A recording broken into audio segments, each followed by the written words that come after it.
Hi friends, ఎంతో ఆశతో ఎంతో ఇంట్రెస్ట్తో వచ్చి ఇక్కడ మన కొలంబర్తి వాటర్ ఫాల్స్కి వచ్చినాం మనం.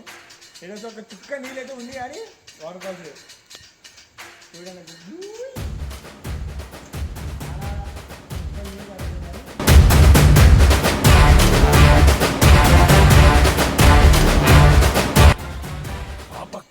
పడినప్పుడే రండి, మీ దాంట్లో ఏం లేదు, అంత డొల్ల.